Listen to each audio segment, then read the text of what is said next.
Over the next several weeks, the American International Podcast will be exploring some of the films that AIP presented exclusively in their television packages as part of their American International Television Division.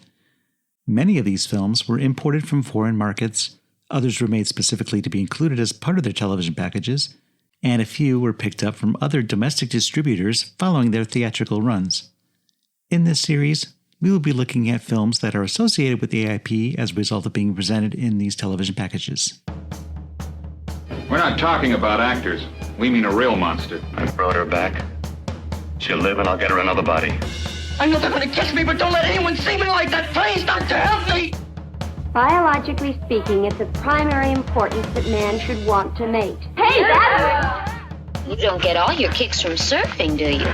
We want to be free to ride our machines without being hassled by the man. And we want to get loaded. You think you're going to make a slave of the world? I'll see you in hell first. The American International Podcast. Are you ready? This is the American International Podcast, and we are continuing our look at the output of American International Television. I'm Jeff Markin. And I'm Cheryl Lightfoot. And on this episode, we are returning to the works of Larry Buchanan with Mars Needs Women. Mars Needs Women was written and directed by Larry Buchanan and produced by Larry Buchanan for Azalea Pictures. It stars Tommy Kirk as Dop, a.k.a. Martian Fellow No. 1, Yvonne Craig as Dr. Marjorie Bolen, Warren Hammack as Martian Doctor / Fellow No. 2, Anthony Houston as Martian Fellow No. 3, Larry Tanner as Martian Fellow No. 4, Cal Duggan as Martian Fellow No. 5. It also stars Pat Delaney as Artist Abductee, Sherry Roberts as Brenda Knowlan Abductee, Donna Lindberg as Stewardess Abductee, Bubbles Cash as Stripper Abductee, Byron Lord as Colonel Bob Page of the U.S. Decoding Service, Roger Reddy as Stimmons, Barnett Shaw as Man at Military Conference, Neil Fletcher as Secretary of Defense, Chet Davis as Network News Reporter, and Patrick Cranshaw as Drunk on Pier. I've been drunk on a pier before, but never got a movie credit. Mars Needs Women was released as part of AITV's 15 New Science Fiction syndication package, which was first made available to air on August 28, 1968. And the movie opens with 3 short scenes. In the first one, a man and a woman are playing tennis. The man turns his back on her, and the woman vanishes. The man's confused. The second scene, a man and a woman are eating dinner. The man goes to get cigarettes. When he's not looking, the woman vanishes. The man's confused. And the final scene, there's a woman taking a shower. The woman vanishes, and the water continues to shower, uninterrupted. So, with numerous women disappearing, is the country on high alert? Well, at least this town is. There are vehicles on their way to United States Decoding Service, the NASA wing. Colonel Robert Page is being escorted by 2 police motorcycles. They arrive at their destination, and he enters the building, accompanied by a lackey. And some ominous music. And they march to the communications room. This is where transmissions have been received. The colonel and his lackey go into another room where a communications technician is working on the message. Colonel Page wants the message. The technician says, "You won't believe it." Colonel Page wants it anyways. The tech says that they've checked and double-checked. It keeps coming up the same. He's told it's just 3 words. Mars Needs Women. The colonel doesn't believe it. And then the credits roll over some fake UFO shots. As a spaceship makes its way across the screen and the credits go past, names flash across the screen faster than they can be read. There's a lot of them. Next we meet Stimmons. Stimmons is from the press, and he's kind of the man on site here at the U.S.D.S. He's there to receive any information that will be made public. And he and Colonel Page are communicating via an intercom system. They're looking through a glass window, so they're not in the same room together. Stimmons asks how long have they been receiving these signals, and the answer is about 3 days. He also asks if they know where the message is coming from. Colonel Page says, "We do not."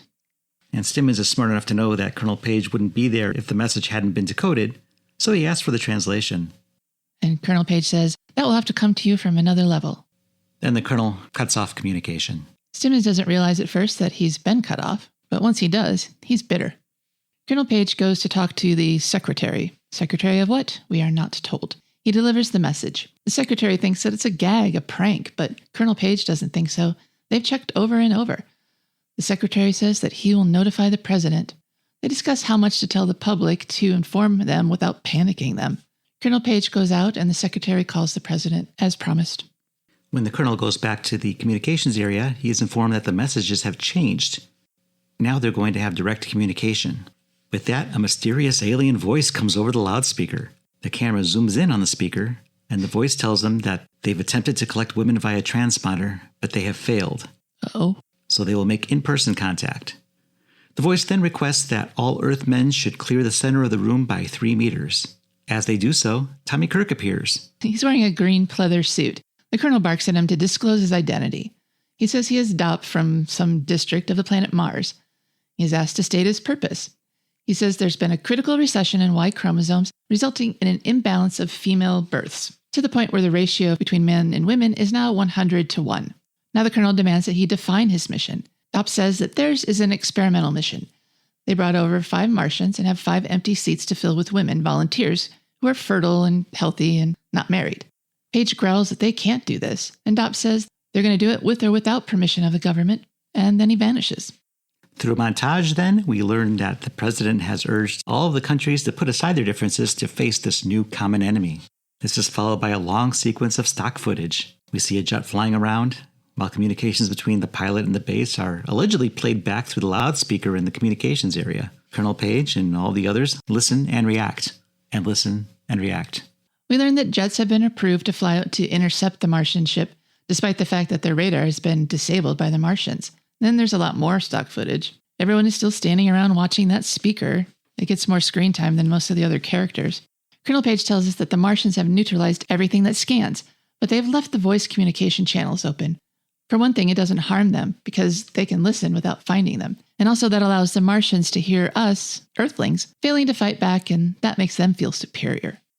So now we get to see how the public is handling the situation.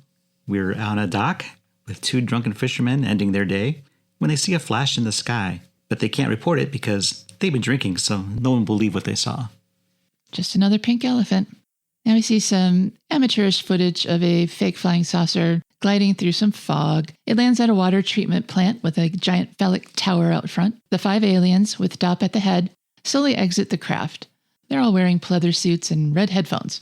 DOP announces they'll need chemicals: brine, ammonia, sodium, and salt. Fellow number 3 does a scan and reports that all the chemicals are available. Well, considering 3 of them are salt, it shouldn't be too hard. Fellow number 2, who is the doctor, reminds them that their weight is 2 times that on Mars, so they must be prepared for this. They will be sluggish and tire easily. The doctor also says they shouldn't eat any Earth food, just their pill food from the tubes. DOP tells them that they need 4 things to proceed. The first, Earth attire. The second, an automobile. Third, Earth currency.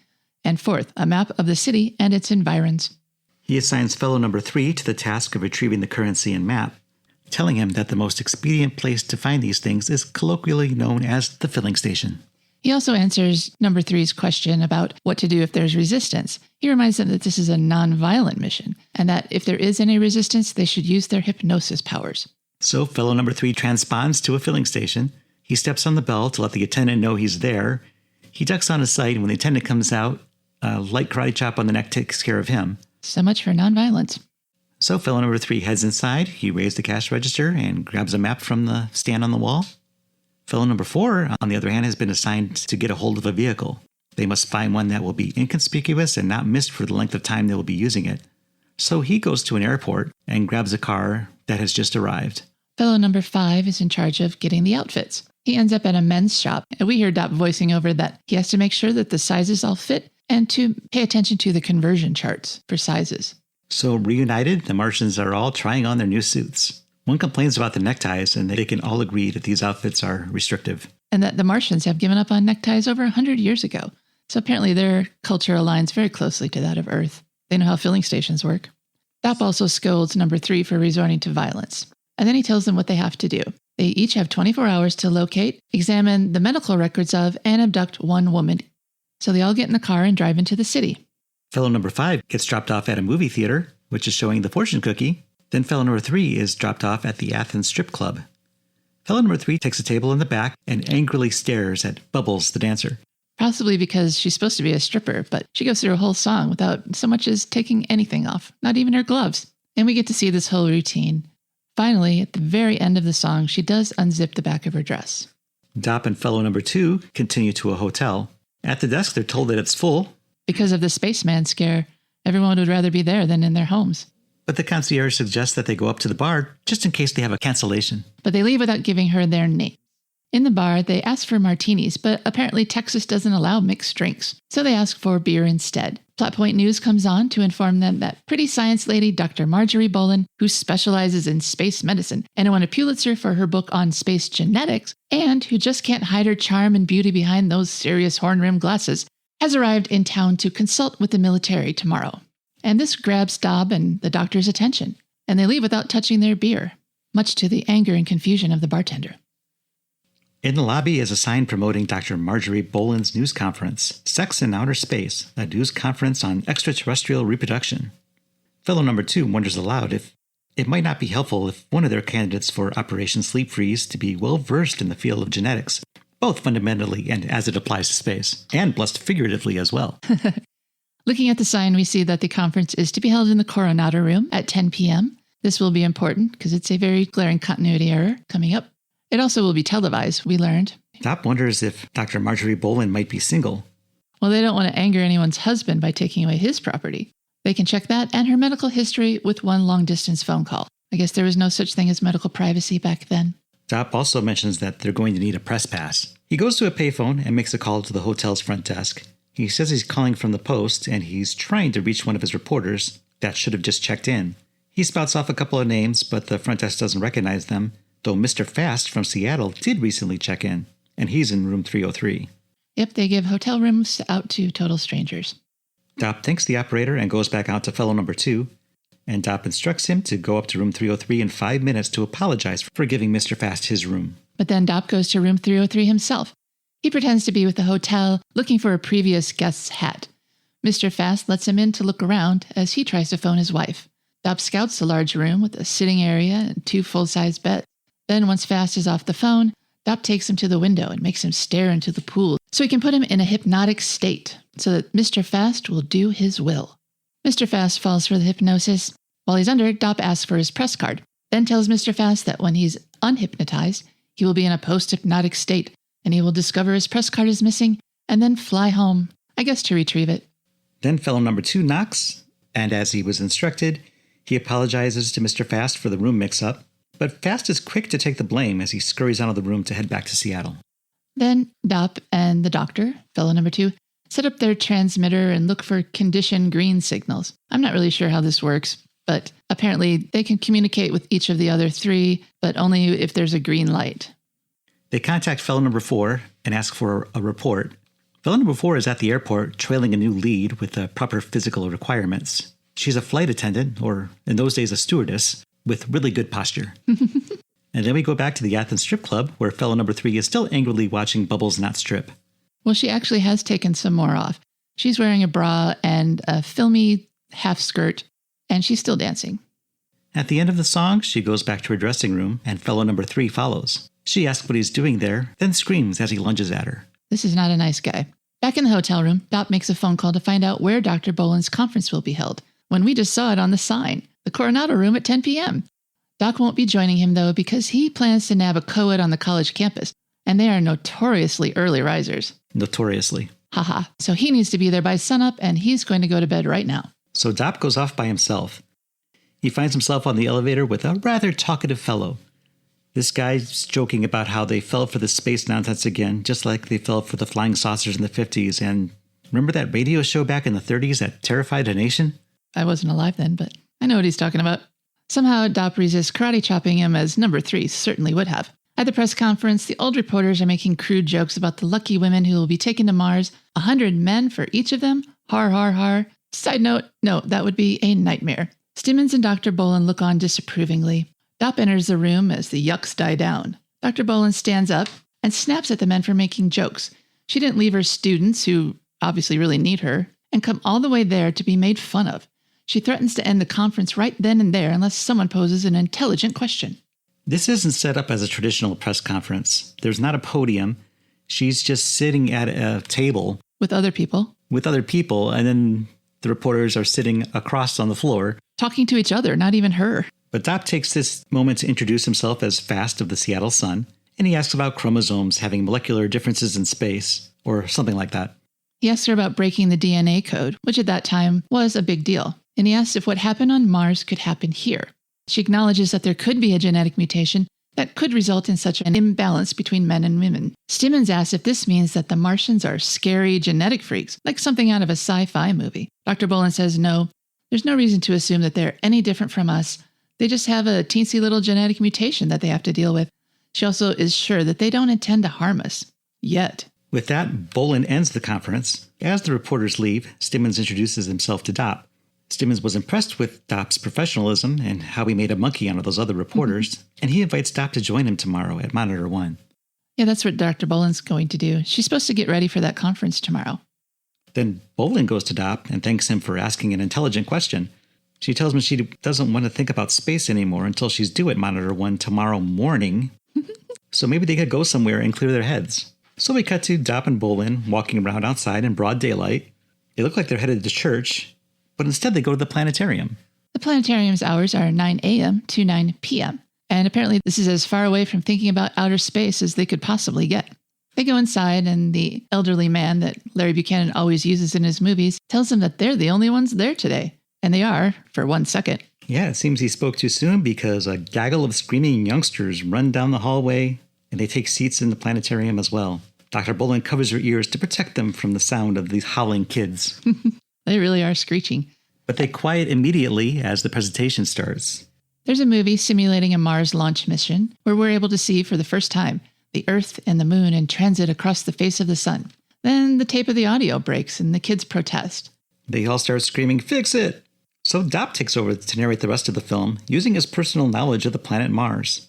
Yeah, he's basically reading from an encyclopedia entry on Mars, but at the end, he inserts a little bit of doom and gloom about the future of the civilization on Mars, and nobody questions that. The kids sit in silence for a second, and then everyone applauds the end of Dop's world. Then they all get up, thank him, and then go screaming down the hall again. Doc and Dr. Bolen try to leave as well, but the planetarium's director doesn't want them to go just yet. He tells them that since that message came through, every day the planetarium has been filled to capacity. People want an invasion, he says. It would certainly be more exciting than having to live their regular humdrum lives. And coming to the planetarium is the closest they can get to actually going to Mars. Yeah, they've all got Mars fever. Dop and Dr. Bolen leave holding hands. She doesn't want to go back to the hotel now. She asks, when was the last time you took a pretty girl for a walk? So they walk through the park, ruminating on Einstein. She then decides that she needs to think more like a scientist and less like a woman. So they part. Now we find ourselves with fellow number 4. He is still stalking his flight attendant at the airport. He follows her for a while, then sneaks up behind her and puts her into a hypnotic state.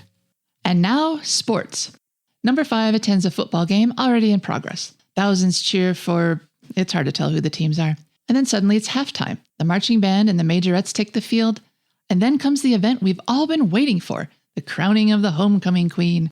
This ceremony will decree who is the ideal woman with looks, health, deportment, and oh yeah, personality. Oh boy. In short, the good woman as we know her in the 20th century. A gun fires, for some reason, I guess because it's Texas, and the judges announce that Brenda Knowlan is the winner of this homecoming queen contest. She's a senior and a really popular girl on campus, if you know what I mean, and you probably don't. She's majoring in journalism, looking for a career in mass communication. Not that it matters, because some man is probably going to come along and derail that. Anyhow, she's the pride of her sorority, Delta Gamma. The new queen returns to the sorority house, but fellow number 5 has followed her in the requisite white van. It's an FTD delivery truck, so at least he's trying to make some cover. She goes inside, and he follows her to the door. He rings the bell, she answers, and she's placed in an hypnotic state. It's fairly easy for them to hypnotize women. I don't know what time Dr. Bolen was due at Monitor 1, but it's finally that time. She is seated at a table with the military brass, including Colonel Page, listening to an expert on hypnosis, Dr. Hayward. He says that the message Mars needs women must be taken seriously, as 3 women have vanished and were obviously abducted by the Martians. And obviously by hypnosis. A striptease artist, a stewardess, and just this morning, the homecoming queen. Well, the news travels fast. Also, the Martian's voice via that first meeting where Dop was speaking to them over an intercom had a hypnotic cadence to it. So to sum up, though they claim they came in peace, they are using hypnosis to kidnap human females. And we are helpless because they, the Martians, or he, because I think there's only one, have mastered a science that we, the Earthlings, treat as a parlor game. But the Martians' time is running out, so now they will stop at nothing to achieve their goals. A report is brought out to Stimmons and Dopp in the press booth. The worst fears of the experts here at Monitor 1 have been confirmed. 3 women, all beautiful and unmarried, have vanished without a trace. One thing we know for sure, you have to be pretty special to qualify. And pretty. He says the experts in space genetics and space communication have been in conference all day without a coffee break. Oh no. We cut to a museum where a woman carrying an easel comes out from the building. She walks past fellow number 2, who is reading a paper. That paper's headline says, "Martians strike again." His eyes follow her, then his body does. The woman sets up her easel and starts to draw, but she's having trouble with the wind blowing the paper. Fellow number 2 goes up to her and suggests she put a little white paint on the canvas to help her paper stick to it. He says it's an old painter's trick. He goes on about how trees are the most difficult thing to draw, but it's hard to hear him because a plane is flying overhead. They didn't redub this scene, that's for sure. There's cars roaring in the background too. He says that looking at the sun through the trees is almost like being in an hypnotic state. The artist has never considered that. So she looks up at the light dappling the leaves of a nearby specimen, and I guess he's hypnotizing her at this point. Now we're back at Monitor 1. Colonel Page reports that the 4th woman has vanished. Again, news travels extremely fast. All these women are lovely, built like goddesses, and unmarried. That means they have but one to go. Colonel Page is looking at a map that shows the points of disappearance of the women. And where all the break-ins have occurred. There are a couple of buildings in the center. One is an old ice factory that was condemned by the city years ago. Dr. Bolen speaks up and asks if there might still be a chemical supply at the factory. If so, this is likely the place they are looking for. Dr. Hayward says yes, there are chemicals there, ever since the fluoridation controversy. Then Dr. Bolen explains about sleep freeze, the operation name, as a method of space travel to alleviate the boredom and stress of a long space journey. So Colonel Page thinks that they just figured out where the enemy is. In the news booth, Stimmons notes that they've been cut off. There's no more news coming out of Monitor 1. He deduces, for reasons unknown, that it must be something that Dr. Bolen said. Because he knows there's not a brain among the others. He asks Dopp, who he still believes is Mr. Fast from Seattle, to get with Bolen and gain her confidence. I must, he says. And Colonel Page has decided that the mission can wait till sundown. It's urgent, but it's not that urgent.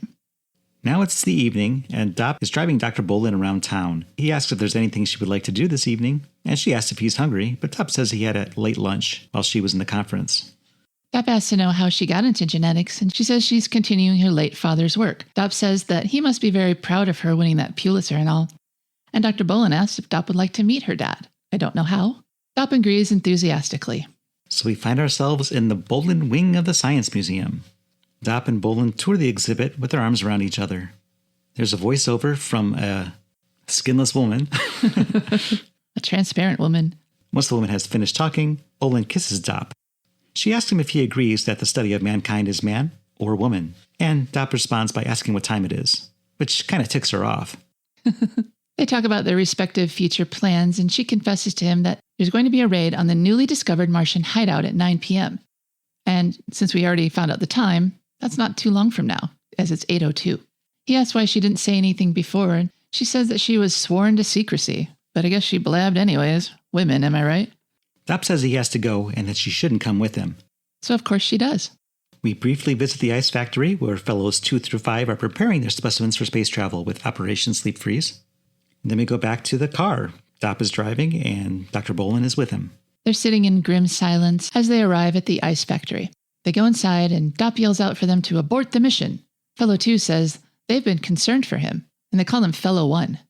Dr. Bolen realizes that this reporter is actually a Martian. Dopp asks Bolen to leave for her safety, but fellow number 3 holds up a space gun. I said space rifle. Nobody leaves this room. Dr. Bolen asks Dopp what will happen if they return without the women, but he doesn't answer. Dopp says that he will remain behind, but fellow number 2 says no. To abort the mission is bad enough, but if they return without him, they'll all be killed.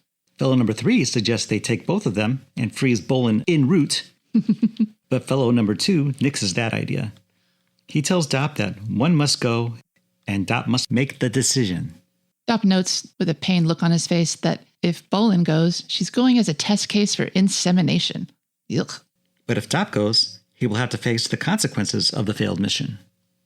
At this point, the military has arrived, and they're starting to get into position. Yeah, there's at least like 6 or 7 of them. They hide behind Dopp's car. Inside, Dopp has decided and declares that she stays. Then he says he has something for her ears only. With tears in his eyes, he says, The word love went out of our vocabulary 100 years ago.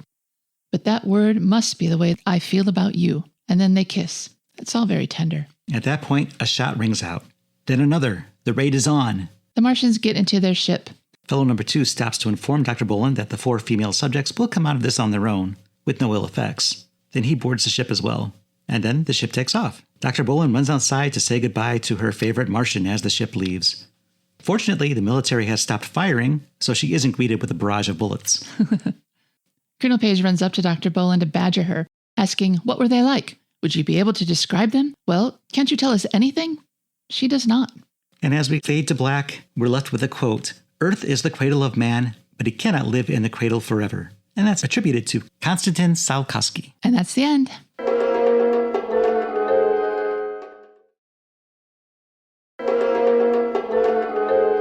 You're listening to the American International Podcast, where we are discussing Mars Needs Women from 1967. Mars Needs Women was shot in Dallas, though it's set in Houston, on a budget of an estimated $20,000. Shooting took place over 2 weeks. Buchanan used available spaces to shoot to keep costs down. For example, the Athens was a real Dallas strip joint where Bubbles Cash was a featured dancer. Other scenes were shot at Love Field, the empty White Rock Lake Pump House, once used by the City of Dallas Water Department, and the scene at the NASA Space Center was filmed in the antenna building owned by Collins Radio in Richardson, Texas, north of Dallas. Collins Radio was a NASA contractor, and their large radio satellite dish antennas can be seen in some background shots. Larry Buchanan made no effort to exclude well-known Dallas landmarks for the film, such as Southland Life Insurance Building, Southern Methodist University, and an SMU football game, and Dallas Fair Park, home of the planetarium, lagoon, and science building. The extremely long stock footage sequences included film of the North American X-15 spacecraft being launched from its Boeing NB-52B Stratofortress mothership, and the General Dynamics F-111 fighter bomber. Tommy Kirk had previously played a Martian in Pajama Party in 1964. That's one that we have yet to cover on the podcast. Mars Needs Women is said to be a remake of Pajama Party by some people. Do you think it is? No, maybe a sequel. Yvonne Craig also appeared in the Beach Party series in Ski Party in 1965, which we have also yet to cover. One day, Kirk had a high opinion of Buchanan's on-set professionalism, but his opinion of Buchanan as a filmmaker was much less generous. Kirk reportedly thought it was disgusting that anyone would make a film this cheap and shoddy, and he regretted agreeing to do the movie. But then again, he also appeared in another Larry Buchanan film, It's Alive. In the Film Facts article, Sex, Lies, and Disney, Kirk said, "What I was doing in those pictures, I don't know. The only thing I can say is that I had a drug problem then, and I don't know what I was doing or what I was getting into. I was an idiot. Buchanan's like a cinematic serial killer, and he's got to be stopped before he kills again."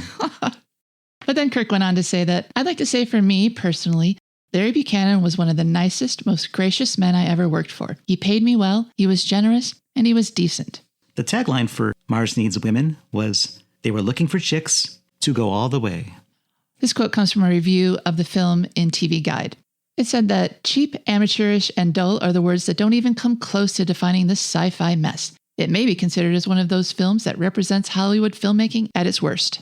Film critic Richard Scheib wrote that there is no particular plot to the film, and that there is a certain amusement to be found in some of the Martian takes on Earth culture. And the most unintentionally funny scenes in the film feature Tommy Kirk, like his intense and over-the-top attempts to provide the narration when the soundtrack at a planetarium breaks down, or his hilarious cliché declaration of love for Yvonne Craig. While critics and viewers may not have thought much of the movie, the title Mars Needs Women was absorbed into popular culture. Frank Zappa was a notable fan of the film, and he made a pun of the title for his instrumental track Manx Needs Women, which he regularly performed in concert. Heavy metal musician Rob Zombie released a song of the same name on his 2010 album, Hellbilly Deluxe 2. Antonio Kay wrote and recorded a song of the same name, with sarcastic lyrics detailing the end of a tempestuous love affair for his 1998 album Rodent Weekend, 76 to 96, approximately. The Australian band Hoodoo Gurus titled the 1985 album Mars Needs Guitars, which was a reference to the movie, and the album also included a track of the same name. And I personally love that band, and that's a great album. Samples from the film appear in the track Mars Needs Women by Meat Beat Manifesto, the B-side of the God O.D. single in 1988. The track itself was resampled on track 4 of the Chemical Brothers remix album, Brothers Gonna Work It Out. The introduction to the 1988 hit record Pump Up the Volume by the group Mars, M-A-R-R-S, where Mars Needs Women is spoken, is taken from the film's original preview trailer. The demo release of the 1994 game Marathon contained a level named after the film. It was included as a network-only level in the final release, and again in the sequel Marathon Infinity. And in 2011, Disney released Mars Needs Moms, based on the Berkeley Breathe book of the same name. The film, which starred Seth Green and Joan Cusack, used both the title and basic plot of Mars Needs Women as inspiration. So Cheryl, this is our third Larry Buchanan film that we've watched in this series of AITV films. And I find it to be really a relief to watch one that's not a remake of a superior film. Yeah, that's what I thought. At least, as bad as it is, it doesn't desecrate a movie that I really liked. But does that mean you really like this one? It's hard to say. A lot of these Larry Buchanan movies, you have to judge relatively, whereas The Eye Creatures was better than Zontar. This is better than The Eye Creatures, but it's really hard to call it a good movie. It still has the trademark Larry Buchanan directorial ineptitude, where the acting is just wooden and there's just no one bringing out any emotions. I know they're supposed to be emotionless Martians, but the Earthlings should feel something, right? On the other hand, though, I think that the performances here seem a lot more natural than they did in those other two films. Yeah, I mean, that's true. And we're still working with a budget of around $20,000, which I'm sure has to be incredibly restrictive. Right. It means that they can't really hire anybody that, aside from Tommy Kirk and Yvonne Craig, probably ate up the entire budget for the cast. So everyone else was the stable of Larry Buchanan regulars. Tony Houston, I think he just gets worse every week, to be honest. He was the angry Martian fellow number 3 in this one. Yeah, it's getting fun to see the stock players come back again, I think. Because in every movie, they play somebody very different than the last one we saw.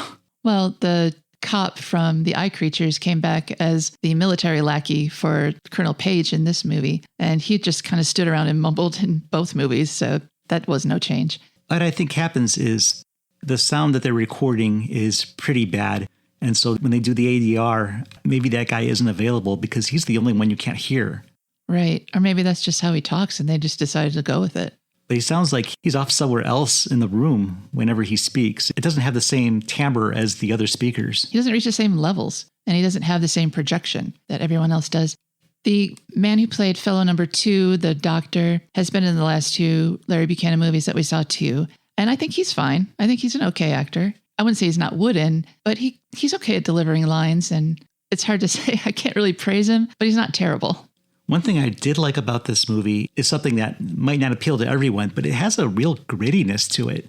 And part of that's the budget, but it's also the location shooting. Yeah, why did they come to Dallas/Houston of all places? I know why Larry Buchanan was there. I'm just wondering why the Martians picked that. Maybe because it was near the Space Center? Well, that's probably the reason, at least in terms of moving the plot along. I have to say that I really don't like the plot. The Martians' plans were truly despicable. First, they kidnapped 3 women out of their lives. Nobody knows where they went. And I guess that didn't work because they must have all died.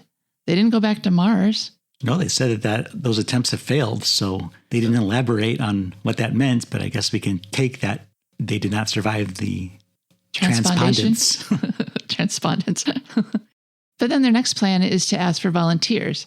But Colonel Page angrily shouts at them that no, they can't do that. So then they're like, fine, we're just going to steal women. And I think that's really disgusting. Just the idea of it. If they had gone ahead and had volunteers, I'm sure there would have been plenty. Maybe not plenty, but I'm sure they could have gotten 5. Right. Without having to hypnotize them, drug them, kidnap them, and have them wake up on Mars as part of a breeding stock. I mean, just imagining the hell that those women must have faced. Now they're vessels for insemination on a strange planet away from everyone they know and love without their consent.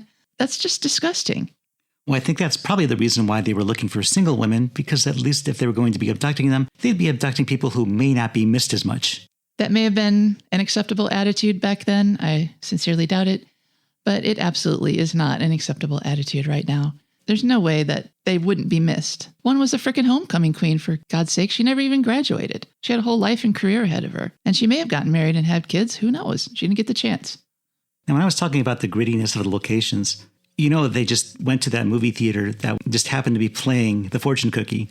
So the marquee is all over the place. They have signs out in the front. They have it on the marquee. It's not that they were promoting this film for them. It just happened to be at this location. And the Athens Strip Club was an actual strip club in Dallas. And Bubbles Cash is, you can tell by her name, probably a real exotic dancer. No, she was. It was in the notes. But she's also famous for something else. She is kind of responsible for the Dallas Cowboy cheerleaders. Do you know the story? No. At a game one day, she was walking down the center of the not the 50-yard line, but in the stands at the 50-yard line with her concessions in hand and walking to the front, and caught the attention of all the men around her. I bet. And the owner of the Dallas Cowboys noticed that too and said, hey, this might be something I can exploit to bring people to the games. Male people. Well, obviously. So they started the Dallas Cowboy cheerleaders.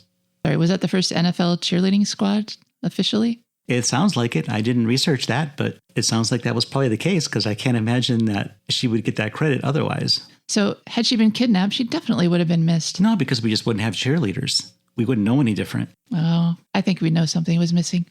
So in addition to my objections about that part of the plot, I really objected to all the stock footage. I know they have to make this an 80-odd minute movie, but man, that was a lot. That sequence where they're listening as the planes fly their maneuvers, absolutely pointless. They could have summed it up in a sentence. Them watching the loudspeaker for how long would you say that was? 5, 10 minutes? At least 5. I'd say 5 to 8, yeah. That's a really long time for a movie. What was he thinking? Well, it was to extend the time, obviously. But I kind of enjoyed that part. Not that it was good or entertaining, but because it was so bad, it just put this whole movie into the so bad it's good category for me. Because it was so ridiculous and it went on and on and on that it just became funny to me. Like when you drive a joke into the ground. There's actually a phenomenon where if you say the joke once and it's funny and then you say it like the next amount of times, it's not funny. But if you keep going, you push through and you do it over and over and over again, it gets to the point where it's funny again. Yeah, and that's what this was to me. So I enjoyed that eventually. I will have to say that I do have a higher opinion of this movie than I was expecting to. And I feel a little more generous towards it than I did Zontar and the Eye Creatures. So how would that generosity apply to your rating using our AIP scale where A is awesome, I is intermediate, and P is pathetic? I have no choice but to give this one an I. I do have reservations about it, though. The plot, I think, could have been less inhuman. I know they're Martians, but that's inhumane. Maybe they're not human beings, but they want to be like humans. And they want to repopulate their world with women, and yet they're treating women like cattle. And I didn't care for that. But still, it is a step up from Zontar and the Eye Creatures. So I just have to give it an I. What do you give it? Well, like a lot of these films, this one is obviously a product of its time. And taking that aside, if I had been watching this on television some Saturday night, I wouldn't have been disappointed. Is it a good movie? No. Is it bad? Very much so. Is it fun? Pretty much, yeah. I think the acting was a little better in this one, too. In Zontar, there really wasn't anybody. John Agar was in it. He's the only name. In The Eye Creatures, John Ashley's the only name. But here we have Yvonne Craig, who I love. I love her as Batgirl. And I was really happy to see her in this movie. And actually, I didn't mind Tommy Kirk that much. Yeah, I would agree that the acting in this is far better than the other two Larry Buchanan movies that we've looked at. I found enough to enjoy about this film that I didn't mind it too much. It's definitely not an A, but I can comfortably give it an intermediate I. There are some movies that are so bad it's good for me. I can watch The Room a dozen times and laugh every time. But for some reason, these Larry Buchanan movies just rub me the wrong way. And it was the same with Food of the Gods.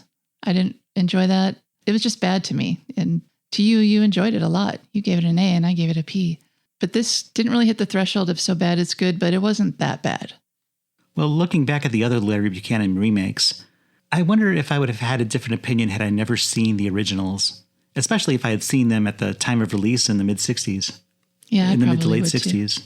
If I had only seen them on television, because there was no home video in those days, obviously, movies didn't get re-released unless they were on television. So Zontar and Eye Creatures might have been the first time I would have been exposed to those stories in the first place. Yeah, and that would have made you like it more? I might have had a higher opinion of them had I not had something better to compare it to. So I think it's time to abort our mission here. Until next week, I'm Jeff Markin. And I'm Cheryl Lightfoot. And stay tuned. Follow the American International Podcast on Instagram and Letterboxd at AIP_pod and on Facebook at facebook.com/American International Podcast.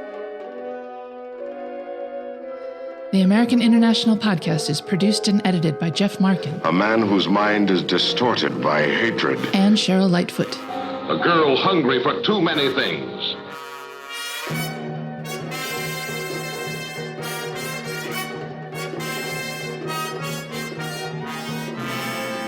The American International Podcast is part of the Pop Culture Entertainment Network.